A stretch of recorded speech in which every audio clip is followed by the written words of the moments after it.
Hi everyone, this is Helen and welcome to Modern Pepper. So today's video is part of my soju cocktail series, and today we will be making soju coffee cocktail. Sometimes having a dessert course after a full dinner is just a bit too much, so this is my go-to when I just had a really lovely dinner and I just need a little bit of that, sweet dessert kind of cocktail. And this is so easy to make. I just want to make it clear, I'm not a mixologist, but I'm all about making cocktails that are super easy and quick so that I could drink it. And so that I can make it for my friends too. And I love using soju to make loads of cocktails. For more information on soju, please make sure to check out my video on how to make soju shots. Basically, soju is a distilled spirit. It is a national beverage for Koreans. So it's sort of what vodka is to Russians. So soju is that for Koreans. Like if you don't know soju and you're Korean, you're probably not a Korean, I say. And I think most would agree with me. Soju really has a nice, clean after finish taste, and it has far less alcohol content compared to your other spirits like vodka and gin. So I prefer to have soju cocktails so that I can enjoy my cocktails, maybe one or two more than if I was drinking a vodka cocktail.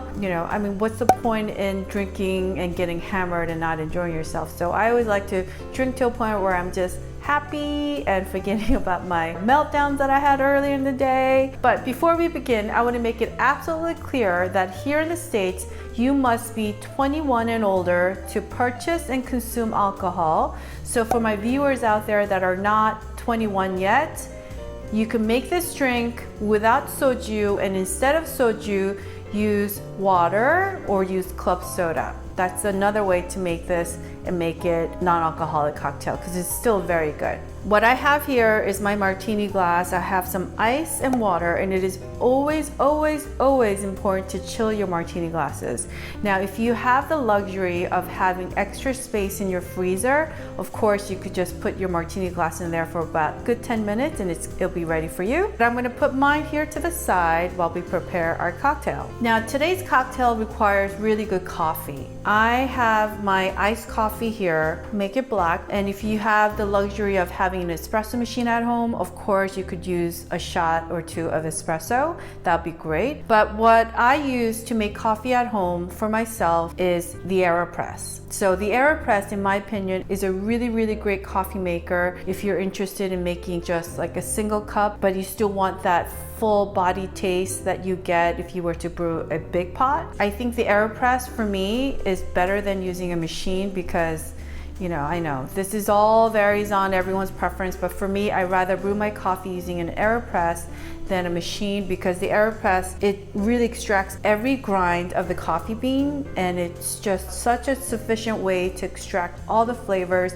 and the natural oils from your coffee. So I love using the AeroPress, and if you have not seen my video on how to use the AeroPress, make sure to check it out because it really is a great gadget to make full-bodied single cup of coffee. And for those of you who are bakers and you need that really strong extraction of coffee for your baking recipe, I highly recommend this too. And guess what? This travels really well. So if you're going to your, in-laws or family members' houses or, other friends' houses where they drink very weak coffee, I tend to love my coffees really strong. So then I bring this with me and I can make myself a cup of coffee that I like to have it the way I like to have it. And I don't want to be rude and go there and make a second batch of coffee using their coffee machine and make it super strong and no one else is going to drink it except me. So I always like to travel with this. And this is also great for campers out there. So if you're going camping, this is a great coffee maker to bring with you because it's so compact. So I highly recommend this. This is my black iced coffee that I just extracted using my AeroPress. So I'm going to pour 1.5 ounces right here. That's one, and I'm gonna pour a second one, 2, and soju equal parts, so 2 shots of soju in here, 1, 2.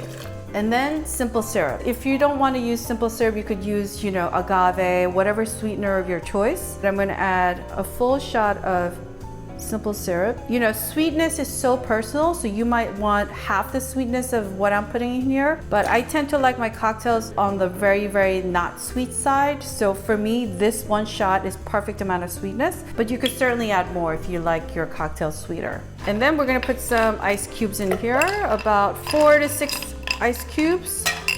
I'm gonna put my glass top on, tap it, and then we shake.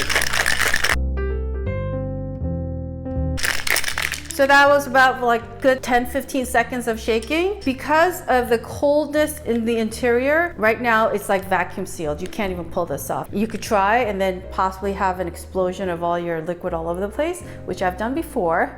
So in order to avoid that, what you want to do is right here on the tip of your metal cocktail shaker, you want to just bang it on the edge of your kitchen counter, like so, and then it unseals itself. So that's a trick. And here's our martini glass. I'm gonna get rid of the liquid. Now, before you start pouring your cocktail into your glass, I always say taste. So take a straw and have a taste to see if you like it.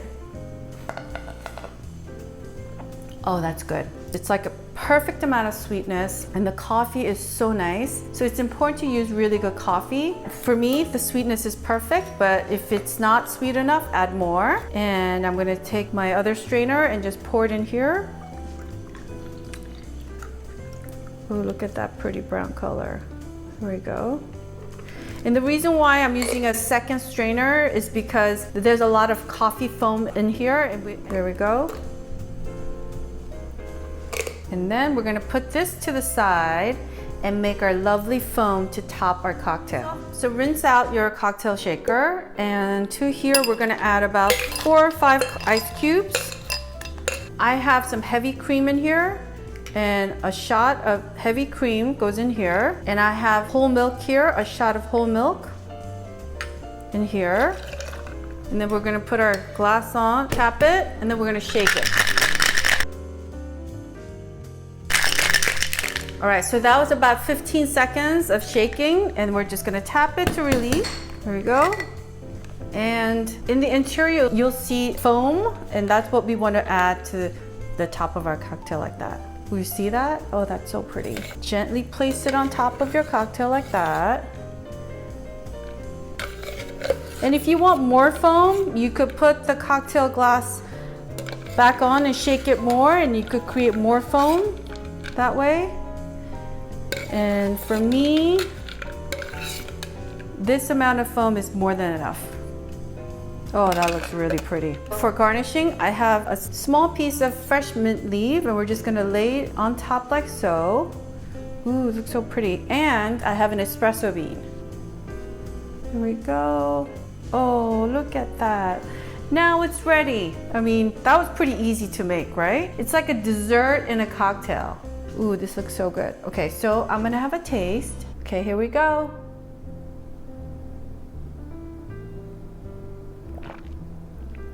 Oh, that is really good.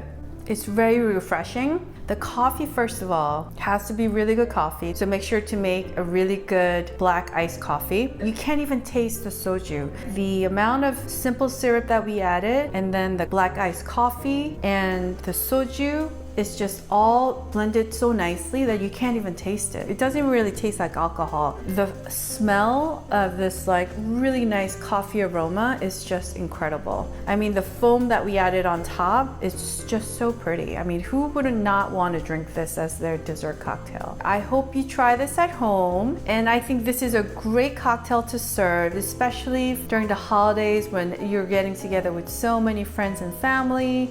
And you know, why not try out something new? And you know what, soju is, like I mentioned earlier, is far less in alcohol content, so that perhaps you could have another drink as opposed to if it was like a full-on vodka or gin drink, then it's really strong. So I really like to make cocktails using soju for that benefit of like, you're not going to get super hammered. And for those of you who are housewives fans, New York City during the medley, I mean, she had the best quote ever. She said, martinis are like boobs. 2 is normal, 3 is abnormal. But with soju, you could probably have 3 because the alcohol content on this is really low. It's like less than 15%. I hope you try this at home. And if you enjoyed watching this video, I would greatly appreciate a thumbs up. So make sure to click on that thumbs up icon below. Before I say goodbye, I want to kindly ask you to click on that subscribe button at the corner right there. If you would click on that, so that we could continue making soju cocktails together and Korean cuisines together and Korean fusion dishes. So I would love to connect with you once a week because every Thursday is the day that I upload new videos. My goal is to really spread the love of Korean cuisine with you and your friends and your family. So I want to thank you so much for watching, and I hope you try this at home. And I just want to say cheers, and here's to lots of holiday cocktail time with your friends and family. So until next time, happy soju cocktail time. Bye now. Okay, I'll have another sip. So yum.